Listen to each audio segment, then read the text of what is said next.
Hello friends, welcome back to my channel study corner. मैं रिचा। हमारी ये सोशल स्टडी की क्लास है जियोग्राफी की, जिसमें आज हम जियोग्राफी का दूसरा चैप्टर पढ़ेंगे। इससे पहले हमने पहला चैप्टर पढ़ लिया था, तो अगर आपने वो ना पढ़ा हो तो पहले उस चैप्टर को पढ़ लीजिएगा, तभी आगे बढ़िएगा। और काफ़ी इम्पॉर्टेंट ये सीरीज चल रही है एनसीईआरटी की। तो एनसीईआरटी क्लास 6 जियोग्राफी को अभी हम डिस्कस कर रहे हैं, उसी में पहला चैप्टर डिस्कस कर लिए हैं। आज हम दूसरे चैप्टर को डिस्कस करेंगे। और इससे पहले हमने एनसीईआरटी साइंस की भी क्लास चलाई, उसमें भी 6 क्लास 7th क्लास को पूरा डिस्कस कर लिया है। आगे हमारा वो भी आगे चलता रहेगा वीडियो, तो वो सारे वीडियो बेहद ही हेल्पफुल होंगे, क्योंकि कहा जाता है कि अगर आपने एनसीईआरटी की बुक 12th तक पढ़ लिया है तो आपका 80% किसी भी कॉम्पिटिटिव एग्ज़ाम का सिलेबस जो है वो तैयार हो जाता है। तो हम बिल्कुल बेसिक से 6 क्लास से शुरू किए हुए हैं, ताकि कहीं से भी कोई कन्फ्यूज़न ना क्रिएट हो। और देख रहे होंगे आपकी छोटी सी क्लास में भी कितनी ज़्यादा चीज़ें हैं, कितनी ज़्यादा हमारी नॉलेज की चीज़ें हैं। तो वीडियो में अंत तक बने रहिएगा, क्योंकि हर एक पॉइंट इम्पॉर्टेंट है। हम सिर्फ इम्पॉर्टेंट पॉइंट को ही डिस्कस कर रहे हैं चैप्टर के अंतर्गत। और अगर वीडियो आपको हेल्पफुल लगता हो तो वीडियो को लाइक करने से ना हिचकिचाया करिए, शेयर कर दिया करिए अपने फ्रेंड्स और फैमिली मेम्बर्स में। और अगर आपने चैनल को सब्सक्राइब नहीं किया है तो चैनल को सब्सक्राइब कर लीजिए, बेल आइकॉन के बटन को ऑन कर दीजिए, ताकि कोई भी वीडियो अपलोड हो तो उसका नोटिफिकेशन आप तक पहुंच जाए।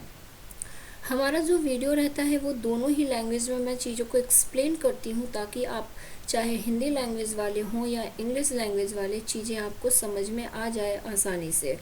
तो हिंदी और इंग्लिश का कोई पंगा नहीं है, आसानी से आपको चीज़ें समझ में आती भी होंगी अगर आप हमारे वीडियो से जुड़े होंगे तो चलिए हम अपने इस चैप्टर को शुरू करते हैं, जो कि सेकंड चैप्टर है जियोग्राफी क्लास 6 का।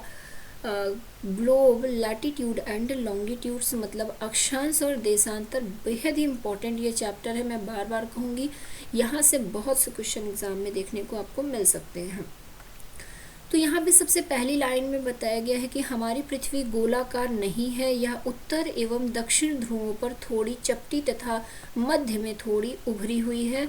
तो हमारी जो पृथ्वी है, our planet earth is not a sphere, it is slightly flattened at the north and the south poles, and थोड़ा सा ये मिडल साइड जो है वो कैसी है, चपटी हुई है, उभरी हुई है, सॉरी। तो ये चीज़ें थी हमारी पृथ्वी के बारे में, जैसा कि आपको इस ग्लोब में भी देखने को मिल रहा होगा। तो ग्लोब पृथ्वी का लघु रूप में एक वास्तविक प्रतिरूप है। तो आपके पास अगर ग्लोब है तो उसे देख लेंगे तो बिल्कुल उस ग्लोब को आप पृथ्वी से जोड़ सकते हैं, बिल्कुल वो हमारी पृथ्वी की कॉपी होती है ग्लोब। तो ये चीज़ें बताई गई हैं कि you may look at a globe carefully in your classroom to get an idea. Globe is a true model जो है वो ऑफ द अर्थ। फिर आगे बढ़ते हैं और आगे देखते हैं कि क्या लिखा हुआ है। आगे है कि ग्लोब विभिन्न आकार एवं प्रकार के हो सकते हैं, मतलब बड़े ग्लोब हो सकते हैं, उससे छोटे ग्लोब हो सकते हैं, पॉकेट में रखने योग्य छोटे ग्लोब तथा गुब्बारे जैसे ग्लोब जिसमें हवा भरी जा सकती है एवं आसानी से एक स्थान से दूसरे स्थान पर ले जाया जा सकता है। तो उसका जो साइज है वो छोटा बड़ा हो सकता है, लेकिन उसकी आकृति जो है वो सेम वही रहेगी जैसा हमारी पृथ्वी की आकृति है। तो ग्लोब स्थिर नहीं होते, इसे उसी प्रकार घुमाया जा सकता है जैसे कुम्हार का पहिया या लट्टू घूमता है। क्योंकि हमारी पृथ्वी भी क्या है, अपनी अक्ष पर घूमती रहती है, तो सेम उसी तरह से ग्लोब को भी डिज़ाइन किया गया है। ग्लोब भी जो है ये स्थिर नहीं रहता, मतलब ये एक जगह पे फिक्स नहीं रहेगा, ये मूव करता है। इसको इस तरह से डिज़ाइन किया गया है जैसे कि आप लट्टू घुमाते होंगे, और आपने एक्चुअल में भी ग्लोब को कभी ना कभी कहीं ना कहीं तो देखा ही होगा।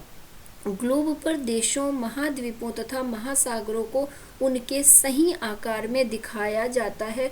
तो ग्लोब जो है ये कह लीजिए हमारी पृथ्वी का प्रतिरूप है, उसमें हर चीज़ बिल्कुल वैसी दिखाई गई है जैसे एक्चुअल में हमारी पृथ्वी में होता है। तो यहाँ पे बताया गया है कि on the globe countries, continents and oceans are shown in their correct size. पृथ्वी के समान किसी गोले पर किसी बिंदु की स्थिति का वर्णन करना कठिन है। अब प्रश्न यह उठता है कि इस पर किसी स्थान की स्थिति कैसे बताई जा सकती है। इसके लिए हमें कुछ बिंदुओं एवं रेखाओं के संदर्भ की आवश्यकता होती है। फिर आगे बताया गया है कि यहाँ पे एक सुई जो है वो ग्लोब में झुकी हुई अवस्था में स्थित होती है, जिसे अक्ष कहा जाता है। तो पृथ्वी भी इसी तरह से अपने अक्ष पे थोड़ा झुकी हुई है। ये जैसा कि आप ये एक ब्लैक कलर की इस तरह से एक सुई के समान जो है पिन होती है, इसी पर ये ग्लोब जो है घूमता है, इसी पर टिका होता है। तो ये अक्ष कहलाती है पृथ्वी का। तो अक्ष बोले तो एक्सिस कहलाती है। तो यहाँ पे यही चीज़ें हैं कि the globe in a titled manner which is called its axis. तो ये चीज़ें हुई। फिर ग्लोब पर वे दो बिंदु जिनसे होकर सुई गुजरती है उत्तर तथा दक्षिण ध्रुव कहलाती है। तो यहाँ पे नॉर्थ और साउथ पोल को भी आप देख सकते हैं। ये ऊपर वाला जो है हमारा उत्तर पोल कहलाता है और नीचे वाला जो है वो दक्षिण पोल कहलाता है, मतलब नॉर्थ पोल और साउथ पोल कहलाता है। फिर आगे बताया गया है कि ग्लोब को इस सुई के चारों ओर पृथ्वी की भांति पश्चिम से पूर्व की ओर घुमाया जा सकता है। तो दो तीन चीज़ें बहुत यहाँ पर निकल के आ रही हैं कि एक तो ग्लोब में जो अक्ष होता है उसमें दो बिंदु होते हैं, उत्तरी ध्रुव और दक्षिणी ध्रुव। दूसरी चीज़, हमारी पृथ्वी जो है अपनी अक्ष के परितः घूमती है और वो थोड़ी सी झुकी हुई है। फिर तीसरी चीज़ यहाँ पे क्या बता दी गई है कि ग्लोब को इस सुई के चारों ओर पृथ्वी की भांति पश्चिम से पूर्व की ओर घुमाया जा सकता है। तो पृथ्वी जो है वो अपनी अक्ष पर किस दिशा में रोटेट करती है, ये वाला क्वेश्चन पीसीएस एग्जाम में पूछा हुआ है कि पृथ्वी जो है वो किस दिशा में गति करती है। तो पृथ्वी जो है वो पश्चिम से पूर्व की ओर घूमती है अपनी अक्ष पर। तो ये चीज़ याद रखिएगा। लेकिन याद रखें, इन दोनों में एक अंतर है। पृथ्वी पर वास्तव में ऐसी कोई सुई नहीं है, यह अपने अक्ष पर चारों ओर घूमती है। तो यहाँ पे आपको सुई को बस एक एग्जाम्पल के तौर पे बताया गया, बाकी पृथ्वी पे कोई सुई नहीं है। इतनी बड़ी पृथ्वी जो है वो किसी सुई पे नहीं घूमती, वो अपनी अक्ष के ही परितः जो है वो घूमती रहती है चारों ओर। तो वही चीज़ लिखी गई है जो एक काल्पनिक रेखा है जो आपको दिखेगी नहीं। एक अन्य काल्पनिक रेखा भी ग्लोब को दो बराबर भागों में बांटती है। तो एक तो काल्पनिक रेखा हमने देखा जिसे पृथ्वी का अक्ष कहा और जिस पर पृथ्वी घूमती थी। अब एक और रेखा होती है जो कि हमारी पृथ्वी के बीचों बीच से होके गुजरती है और हमारी पृथ्वी को दो बराबर भागों में बांटती है। इसे क्या कहा जाता है? इसे विषुवत वृत्त कहा जाता है।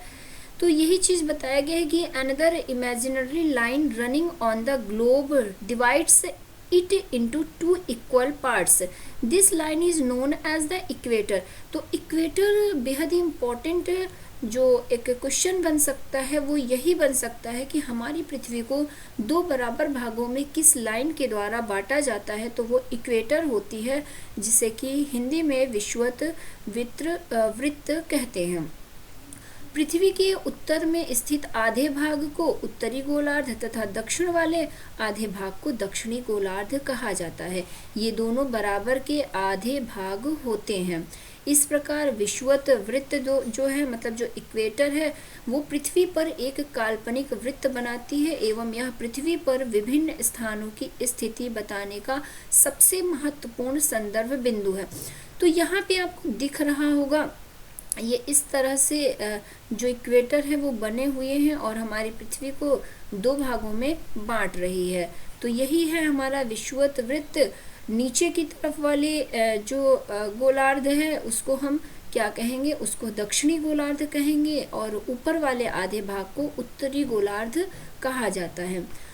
ये जो विषुवत वृत्त से ध्रुवों तक स्थिति जो है सभी समानांतर वृत्तियों को अक्षांश रेखाएं कहा जाता है। तो अब अक्षांश रेखाएं किसे कहते हैं ये चीज़ बताई गई है कि यहाँ पे क्या बताया गया कि all parallel circles from the equator up to the poles are called parallels of latitudes.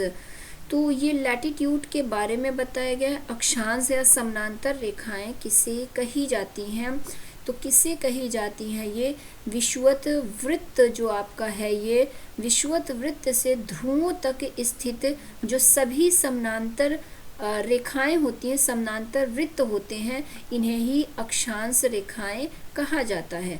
अक्षांशों को अंश में मापा जाता है, तो इन्हें आप ये इस तरह से 40 डिग्री में मापते हैं, अंश में मापते हैं। जैसे कि ये 20 डिग्री का, 40 डिग्री का, 60 डिग्री का, तो यही हमारी क्या होती हैं, ये पैरेलल्स ऑफ लैटिट्यूड्स होती हैं, जिन्हें हम डिग्री में कैलकुलेट करते हैं। फिर बताया गया है कि जो विषुवत वृत्त है वो शून्य अंश अक्षांश को दर्शाता है। तो विषुवत वृत्त मतलब जो इक्वेटर है उसकी माप की जाए तो वो 0 डिग्री सेल्सियस को दिखलाता है। तो हमारी इक्वेटर लाइन जो है वो बीचों बीच होती है और वो 0 डिग्री को दिखाती है। तो वही चीज़ लिखा हुआ है कि विषुवत वृत्त शून्य अंश अक्षांश को दर्शाता है। चूँकि विषुवत वृत्त से दोनों तरफ ध्रुवों के बीच की दूरी पृथ्वी के चारों ओर के वृत्त का 1/4 है, अतः इसका माप होगा 360 अंश का 1/4 यानी 90 डिग्री। मतलब इसका जो माप होता है वो कितना होगा, आप 360 मल्टीप्लाई 1/4 करेंगे तो इज इक्वल टू कितना निकलेगा, 90 डिग्री। तो इस प्रकार 90 डिग्री जो है वो उत्तरी अक्षांश उत्तरी ध्रुवों को दर्शाता है, तथा 90 डिग्री जो है वो 90 डिग्री दक्षिणी अक्षांश दक्षिणी ध्रुवों को दर्शाता है। तो जो दोनों पोल होते हैं वो 90 डिग्री के होते हैं। एक जो है वो 90 डिग्री साउथ अक्षांश को दर्शाता है और दूसरा जो है वो 90 डिग्री नॉर्थ लैटिट्यूड को दर्शाता है। तो यही चीज़ें बहुत काम की चीज़ दी हुई है, आपको जिस तरह भी समझ में आए ये समझ के रखिएगा। यहाँ लिखा गया है हमारा जो द इक्वेटर है वो the equator represents the 0 degree, ठीक है। इसके बाद बताया गया है कि इक्वेटर जो है वो 0 डिग्री को रिप्रेजेंट करता है लैटिट्यूड में। Since the distance from the equator to either of the poles is 1/4 of a circle round the earth, it will measure 1/4 of 360 degree, that is 90 degree. Thus 90 degree north latitude marks the north pole and 90 degree south latitude marks the south pole।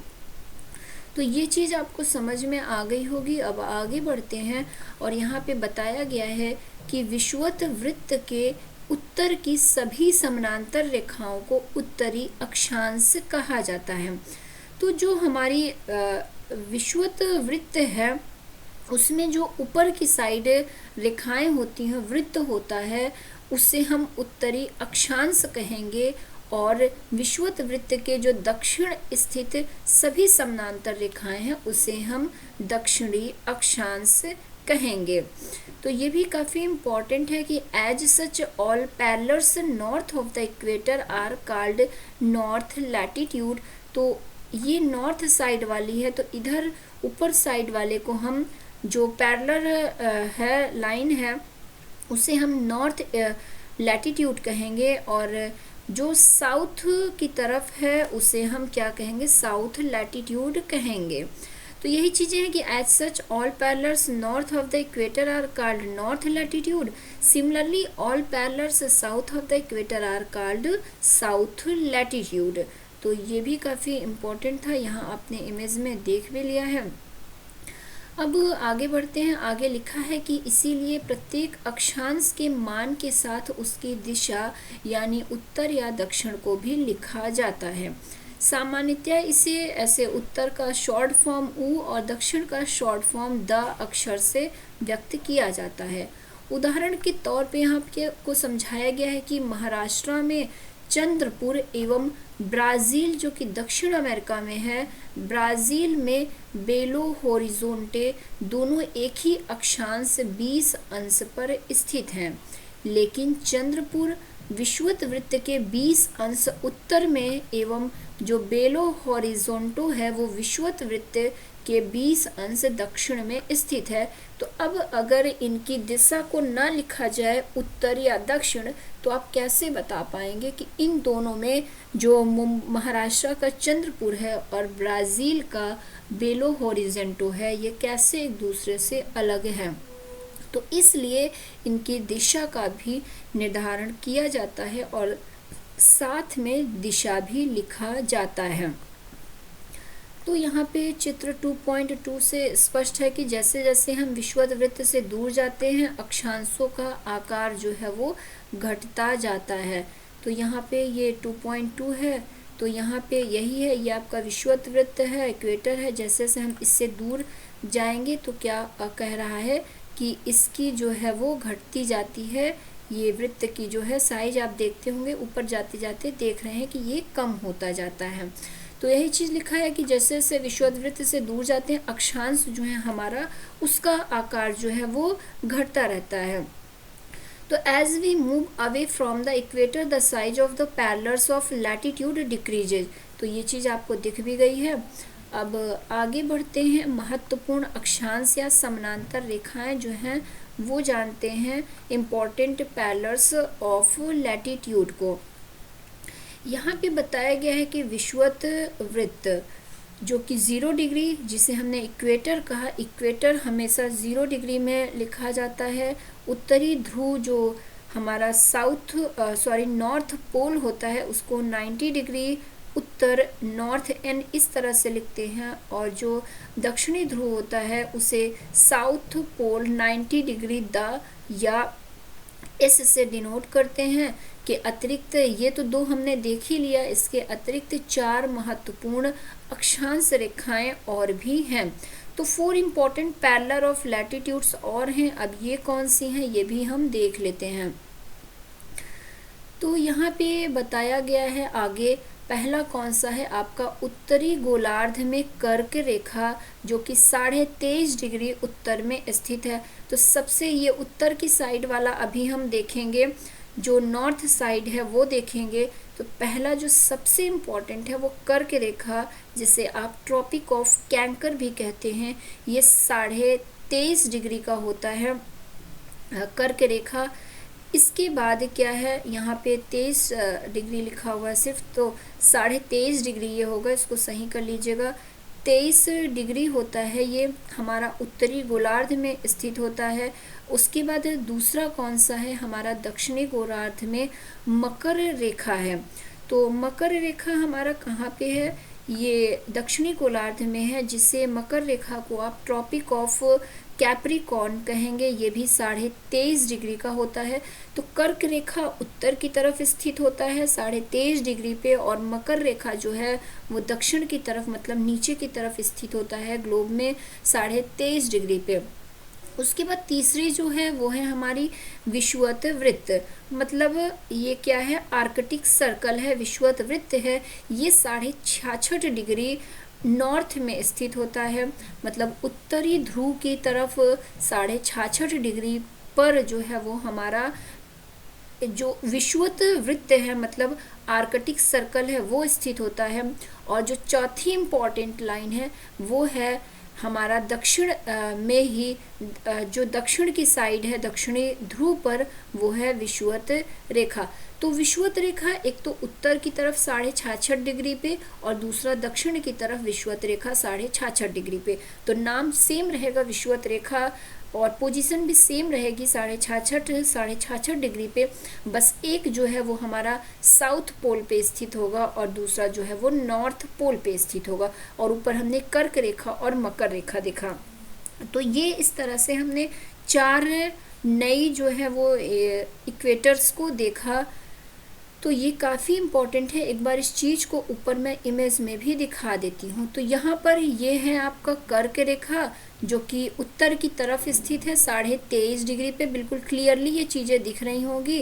कर्क रेखा ये है। कर्क रेखा के बाद आपको यहाँ पर ये मकर रेखा देखने को मिल जाएगा जो कि दक्षिण की तरफ है 23.5 डिग्री पे। ये बीच वाला तो इक्वेटर लाइन हो गया जो कि 0 डिग्री पे होता है, मतलब विषुवत रेखा होता है। अब इसके बाद जो हमने तीसरी वाली रेखा देखी है वो 66.5 डिग्री पे देखा है। तीसरी वाली कौन सी रेखा होगी? 66.5 डिग्री पे हमारी जो तीसरी रेखा है वो विषुवत रेखा है। तो 66.5 डिग्री पे विषुवत रेखा उत्तर की तरफ है और एक 66.5 डिग्री पे विषुवत रेखा जो है वो दक्षिण की तरफ है। तो इस तरह से इन रेखाओं को आप समझ लिए होंगे। बस ये याद रखिएगा, कर्क रेखा उत्तर की तरफ 23.5 डिग्री पे, मकर रेखा दक्षिण की तरफ 23.5 डिग्री पे। ये चीज़ क्योंकि पूछता है एग्ज़ाम में आपके। अब जो पृथ्वी के ताप कटिबंध के बारे में बताया गया है ये भी इम्पोर्टेंट है। हमारा जो heat zones of the earth है उसको किस तरह से डिवाइड किया जाता है। तो जो इसीलिए पहले आपको वो रेखाओं के बारे में बता दिया गया है। इन्हीं रेखाओं से आप पृथ्वी की जो हीट जोन है उसका निर्धारण कर सकते हैं। कर्क रेखा एवं मकर रेखा के बीच के सभी अक्षांशों पर सूर्य वर्ष में एक बार दोपहर में सिर के ठीक ऊपर होता है। इसीलिए इस क्षेत्र में सबसे अधिक ऊष्मा प्राप्त होती है तथा इसे उष्ण कटिबंध कहते हैं। तो काफ़ी इम्पोर्टेंट चीज़ दी गई है। उष्ण कटिबंध किसे कहते हैं? तो कर्क रेखा और मकर रेखा के बीच के अक्षांश को हम उष्ण कटिबंध कहते हैं। इसे इसलिए उष्ण कटिबंध कहते हैं क्योंकि इस एरिया में सूर्य का प्रकाश बिल्कुल एक समान रहता है, एक बराबर रहता है और सबसे अधिक प्रकाश यहाँ पे सूर्य का होता है। इस वजह से ये एरिया क्या होता है, सबसे ज़्यादा ऊष्मा वाला होता है, सबसे ज़्यादा यहाँ पे हीट होता है। एक बार उष्ण कटिबंध को ऊपर हम देखते हैं, ऊपर चीज़ें बताई गई हैं आपको यहाँ पे। तो ये आपकी मकर रेखा हो गई, ये कर्क रेखा। अब इसके बीच का ये वाला जो एरिया है ये हमारा उष्ण कटिबंध वाला एरिया कहलाएगा। उष्ण कटिबंध मतलब क्या हो गया? टॉरिड जोन कहलाएगा ये वाला एरिया। और ये वाला एरिया सबसे गर्म एरिया होता है हमारे पृथ्वी का। तो ये चीज़ याद रखिएगा कि सबसे गर्म, सबसे ज़्यादा हीट कहाँ पर होती है पृथ्वी के किस भाग में? तो वो होती है हमारे जो उष्ण कटिबंध वाला क्षेत्र है वहाँ पर होती है। अब आगे बढ़ते हैं और आगे फिर से देखते हैं कि आगे और क्या लिखा हुआ है। अब आगे बताया गया है कि जो कर्क रेखा तथा मकर रेखा के बाद किसी भी अक्षांश पर दोपहर का सूर्य कभी भी सिर के ऊपर नहीं होता है। ध्रुव की तरफ सूर्य की किरणें तिरछी होती जाती हैं। इस प्रकार उत्तरी गोलार्ध में कर्क रेखा एवं उत्तर ध्रुव वृत्त तथा दक्षिणी गोलार्ध में मकर रेखा एवं दक्षिण ध्रुव वृत्त के बीच वाले क्षेत्र का तापमान मध्यम रहता है। इसीलिए इन्हें शीतोष्ण कटिबंध कहा जाता है। तो अब शीतोष्ण कटिबंध की बात की जाए तो फिर से मैं ग्लोब में आपको लेके आती हूँ यहाँ पे। तो शीतोष्ण कटिबंध किसे कहा गया? हमारे जो ये उत्तरी ध्रुव वाली चीज़ें हैं और यहाँ पर जो दक्षिणी ध्रुव वाली चीज़ें हैं, तो यहाँ पर इस किनारे वाले भाग में क्या होता है, सूर्य का प्रकाश सीधा तो यहाँ पे पड़ा। अब इन एरिया में क्या होगा, सूर्य का प्रकाश सीधा न पड़ के तिरछा पड़ेगा। तो इसलिए मतलब यहाँ पर सूर्य का प्रकाश कम मात्रा में आ पाता है। तो ये एरिया जो है, जो हमारा उष्ण कटिबंध वाला एरिया है, उससे काफ़ी ठंडा रहता है। तो इसलिए इस एरिया को क्या कहा जाता है? शीतोष्ण कटिबंध कहा जाता है। अभी इसके बाद क्या बताया गया है? शीतोष्ण कटिबंध के बाद बताया गया है उत्तरी गोलार्ध में उत्तरी ध्रुव वृत्त एवं उत्तरी ध्रुव तथा दक्षिणी गोलार्ध में दक्षिणी ध्रुव वृत्त एवं दक्षिणी ध्रुव के बीच के क्षेत्र में ठंड बहुत होती है, क्योंकि यहाँ सूर्य जो है वो क्षितिज से ज़्यादा ऊपर नहीं आ पाता, इसीलिए इसे शीत कटिबंध कहा जाता है। तो अब तीसरा शीत कटिबंध, इस वाले एरिया को, ये जो दक्षिणी ध्रुव वाला एरिया है, ये वाला बिल्कुल लास्ट वाला जो एरिया है, ऊपर और नीचे जो उत्तरी शीत कटिबंध, इसको दक्षिणी शीत कटिबंध। अब यहाँ पे क्या है, मान लीजिए सूर्य का प्रकाश आया सीधे यहाँ पे पड़ा, यहाँ पे थोड़ा सा तिरछा होके यहाँ पे आ गया, यहाँ पे आ गया। लेकिन अब सूर्य का प्रकाश जो है इस एरिया में पहुँचने में बहुत रेयरली इस एरिया में पहुँच पाता है सूर्य का प्रकाश, क्योंकि बिल्कुल ये एरिया तिरछा पड़ जाता है। तो यहाँ पे सूर्य का प्रकाश ना के बराबर पहुँचता है हमारे साउथ पोल और नॉर्थ पोल वाले एरिया में, तो यहाँ पे ठंडी बहुत ज़्यादा होती है, इसीलिए इसे शीत कटिबंध कहेंगे। इसके ऊपर वाले एरिए को शीतोष्ण कटिबंध कहेंगे और बीच वाला जो गर्म एरिया रहता है उसे उष्ण कटिबंध कहते हैं। तो इस तरह से आपने देखा कि जो पृथ्वी के टेम्परेचर के अकॉर्डिंग, मतलब पृथ्वी की हीट के अकॉर्डिंग 3 भागों में पृथ्वी को बांटा गया है, 3 कटिबंधों में बांटा गया है। एक तो उष्ण कटिबंध हो गया, शीतोष्ण कटिबंध हो गया और शीत कटिबंध हो गया। तो टॉरिड जोन हो गया हमारा, टेम्परेट जोन हो गया और क्या हो गया, फ्रिजिड जोन हो गया। तो इस तरह से 3 कटिबंधों में डिवाइड किया गया है हमारी पृथ्वी को। तो अब ये चीज़ें आपको क्लियर रहेंगी। अक्षांश जो कर्क और मकर रेखा के बीच का एरिया है वहाँ पर उष्ण कटिबंध होगा, क्योंकि वहाँ पर सूर्य का प्रकाश बिल्कुल सीधा पड़ता है, बिल्कुल जैसे आपके सर पे सूर्य का प्रकाश पड़ता है, समझ लीजिए उसी तरह से इस एरिए पे पड़ता है, कर्क और मकर रेखा के बीच में। इसके बाद कर्क रेखा के थोड़ा ऊपर और मकर रेखा के थोड़ा नीचे जब जाएंगे तो यहाँ पे सूर्य का प्रकाश आता है, लेकिन तिरछा होके आता है, बिल्कुल सीधा नहीं आता है। इसीलिए यहाँ पे जो उष्ण कटिबंध वाला एरिया है उसकी तुलना में कम धूप होता है, कम गर्मी होती है, इसीलिए उस एरिया को शीतोष्ण कटिबंध कहेंगे। और जो दोनों पोल के पास वाला एरिया होता है वहाँ पर धूप का प्रकाश जो है और सूर्य का प्रकाश ना के बराबर पहुंचता है, तो वहाँ का टेम्परेचर बहुत कम होता है, वहाँ बहुत ठंडा होता है, इसीलिए वहाँ के एरिया को हम शीत कटिबंध कहेंगे। अब देशांतर क्या है, तो मतलब वाटर यहाँ पर क्या बताया गया है, जो लॉन्गिट्यूड है ये क्या होता है, देशांतर क्या होता है।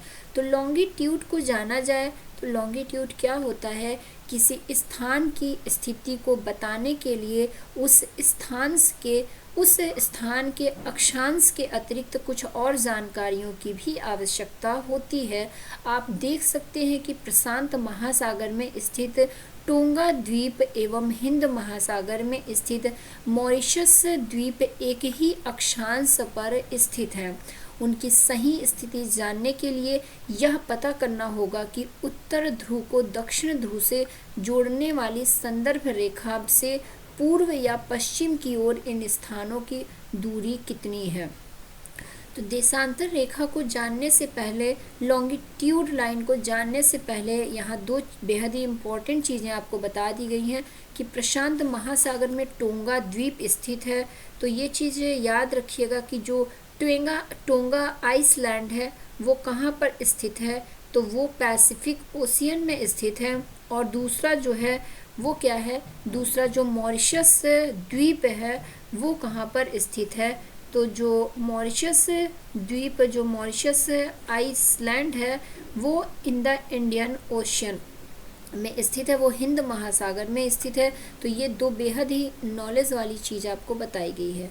अब आगे बढ़ते हैं। यहाँ बताया गया है कि इन संदर्भ रेखाओं को देशांतरी याम्योत्तर कहते हैं। फिर से एक बार पढ़ते हैं, छूट गया चीज़ें क्योंकि, तो इन दोनों ही चीज़ों की, क्योंकि ये दोनों ही चीज़ें जो है एक ही अक्षांश मतलब 20 डिग्री दक्षिण पर ही आपको दिख रहा होगा स्थित है। इनकी सही स्थिति जानने के लिए यह पता करना होगा कि उत्तर ध्रुव को दक्षिण ध्रुव से जोड़ने वाली संदर्भ रेखा से पूर्व या पश्चिम की ओर इन स्थानों की दूरी कितनी है। इन संदर्भ रेखाओं को देशांतरी याम्योत्तर कहते हैं तथा उनके बीच की दूरी को देशांतर के अंशों में मापा जाता है। प्रत्येक अंश को मिनट में तथा मिनट को सेकंड में विभाजित किया जाता है।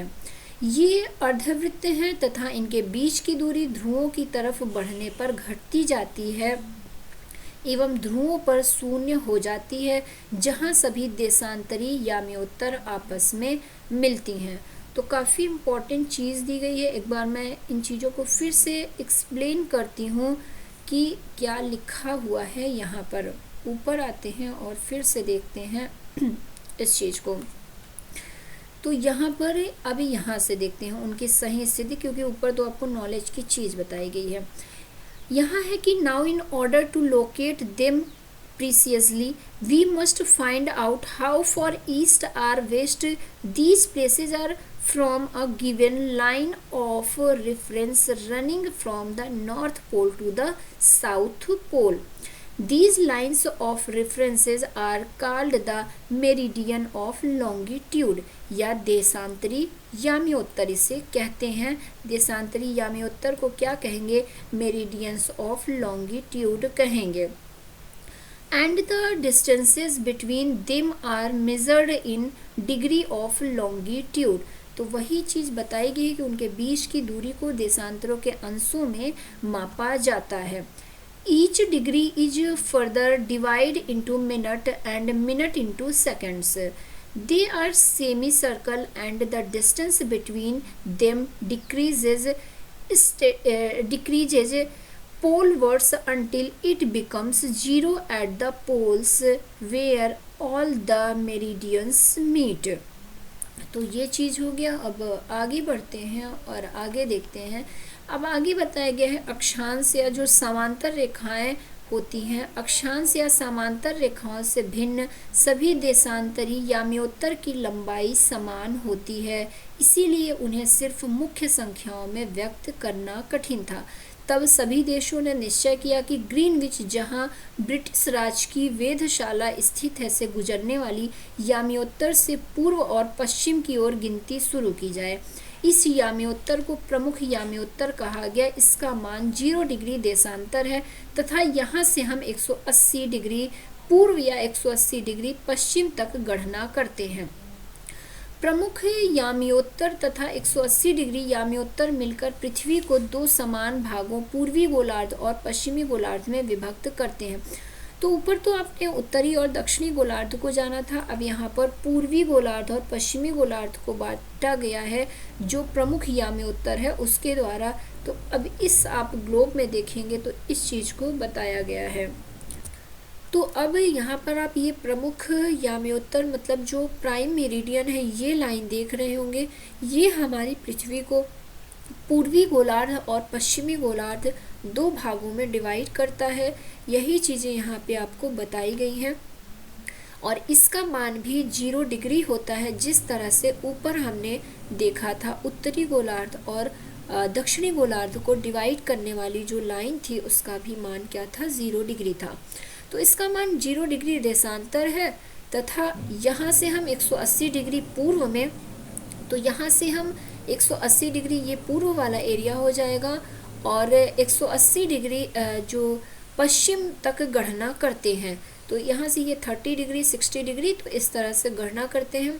प्रमुख याम्योत्तर मतलब जो हमारा ये प्राइम मेरिडियन है तथा 180 डिग्री याम्योत्तर मिलकर पृथ्वी को दो समान भागों पूर्वी गोलार्ध एवं पश्चिमी गोलार्ध में विभक्त करते हैं। इसीलिए किसी स्थान के देशांतर के आगे पूर्व के लिए अक्षर पू तथा पश्चिम के लिए अक्षर पा का उपयोग करते हैं। यह जानना रोचक होगा कि 180 डिग्री पूर्व और 180 डिग्री पश्चिम याम्योत्तर जो है वो एक ही रेखा पे स्थित होती है।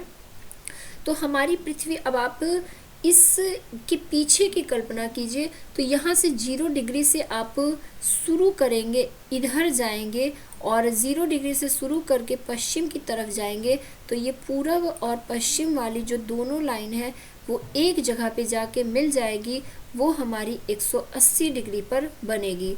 तो यही चीज़ बताया गया है कि यह जानना रोचक होगा कि 180 डिग्री पूर्व और 180 डिग्री पश्चिम याम्योत्तर एक ही रेखा पर दोनों स्थित होते हैं। अब ग्लोब पर अक्षांश रेखाओं एवं देशांतरी याम्योत्तर के द्वारा बनी ग्रिड को देखो। अगर आपको किसी स्थान के अक्षांश एवं देशांतर की सही जानकारी हो तो ग्लोब पर आप उस स्थान का पता आसानी से लगा सकते हैं। उदाहरण के लिए असम में जो धुबरी है वो 26 डिग्री उत्तर अक्षांश एवं 90 डिग्री पूर्वी देशांतर पर स्थित है। तो ये चीज़ें आपको कुछ एग्जाम्पल के तौर पे बताई गई हैं, ये आप देख लीजिएगा और ये आप एक मैप लेके उसमें भी ये चीज़ें कर सकते हैं। तो यहाँ पे आगे मैप में ये चीज़ें बता दी गई हैं। तो यहाँ का मैप क्लियर नहीं है, आप इसको समझने के लिए एक मैप को ले आइए और उसमें ये जो है चीज़ों को देख सकते हैं कहाँ क्या लोकेट है। अब आगे देशांतर और समय क्या होता है ये चीज़ बताई गई है, तो इसको देख लेते हैं कि देशांतर और समय क्या होता है। तो देशांतर और समय की बात की जाए तो ये क्या होते हैं, तो यहाँ पे लॉन्गिट्यूड एंड टाइम के बारे में अब आगे आपको बताया जाएगा कि समय को मापने का सबसे अच्छा साधन पृथ्वी, चंद्रमा एवं ग्रहों की गति है। तो the best means of measuring time is by the movement of the earth. सूर्योदय एवं सूर्यास्त प्रतिदिन होता है, तो ये आप सभी जानते होंगे कि जो सूर्योदय है और सूर्यास्त है वो डेली होता है, अतः स्वाभाविक है कि यह पूरे विश्व में समय निर्धारण का सबसे अच्छा साधन है। स्थानीय समय का अनुमान सूर्य के द्वारा बनने वाली परछाई से लगाया जा सकता है, जो दोपहर में सबसे छोटी एवं सूर्योदय तथा सूर्यास्त के समय सबसे लंबी होती है। तो हमने अपनी साइंस की 7th क्लास के जो 12वें चैप्टर है वहाँ पर ये चीज़ें डिस्कस किया था कि पुराने समय के लोग, जो हमारे बुजुर्ग लोग थे, जब घड़ी का आविष्कार नहीं हुआ था तो वो किस तरह से सूर्य के प्रकाश से समय का अनुमान लगाते थे। तो वही चीज़ें यहाँ पे बताई गई हैं कि स्थानीय समय का अनुमान सूर्य के द्वारा बनने वाली परछाई से लगाया जा सकता है, जो दोपहर में सबसे छोटी एवं सूर्योदय तथा सूर्यास्त के समय सबसे लंबी होती है। ग्रीनविच पर स्थित प्रमुख याम्योत्तर पर सूर्य जिस समय आकाश के सबसे ऊंचे बिंदु पर होगा, उस समय याम्योत्तर पर स्थित सभी स्थानों पर दोपहर होगा। तो ये काफ़ी इम्पॉर्टेंट चीज़ दी हुई है कि जो ग्रीनविच पर स्थित याम्योत्तर है वहाँ पर सूर्य जिस समय आकाश के सबसे ऊंचे बिंदु पर होगा, उस समय क्या होगा, वहाँ पर दोपहर होगी। तो when the prime meridian of Greenwich has the sun at the highest point in the sky, all the places along this meridian will have midday or noon. इसके बाद बताया गया है कि चूंकि पृथ्वी पश्चिम से पूर्व की ओर चक्कर लगाती है, तो बार बार आपको ये चीज़ देखने को मिलेगा पृथ्वी किस दिशा की तरफ चक्कर लगाती है। तो पृथ्वी जो है वो पश्चिम से पूर्व की ओर चक्कर लगाती है, अतः वे स्थान जो ग्रीनविच के पूर्व में हैं उनका समय ग्रीनविच समय से आगे होगा, तथा जो पश्चिम में है उनका समय पीछे होगा, क्योंकि पृथ्वी जो है वो पश्चिम से पूर्व की ओर चक्कर लगा रही है। तो ये भी बेहद ही इम्पॉर्टेंट लाइन है कि जो ग्रीनविच के पूर्व में जो जगह होगा उनका समय क्या है, ग्रीनविच समय से आगे होगा, तथा जो पश्चिम में होंगे उनका समय जो है वो ग्रीनविच से पीछे होगा। समय के अंतर के दर की गणना निम्नलिखित विधि द्वारा की जा सकती है। तो अब ये अंतर की गणना आप कैसे कर सकते हैं ये बताया गया है कि जो पृथ्वी लगभग 24 घंटे में अपने अक्ष पर 360 डिग्री घूम जाती है, अर्थात वह 1 घंटे में 15 डिग्री एवं 4 मिनट में 1 डिग्री घूमती है। इस प्रकार जब ग्रीनविच में दोपहर के 12 बजते हैं, तब ग्रीनविच से 15 डिग्री पूर्व में समय क्या होगा, ज़्यादा हो जाएगा। तो यहाँ पे 15 × 4 कर देंगे तो 60 मिनट, अर्थात ग्रीनविच के समय से 1 घंटा आगे होगा, अर्थात वहाँ दोपहर का 1 बजेगा, जब जो है ग्रीनविच में दोपहर के 12 बजेंगे। तो जो पूर्व में रहेगा वहाँ पर 1 बजेगा, लेकिन ग्रीनविच से 15 डिग्री पश्चिम जाए, पीछे की तरफ जाएं, तो समय क्या होगा, ग्रीनविच समय से 1 घंटा पीछे होगा, यानी वहाँ सुबह के 11 बजे होंगे।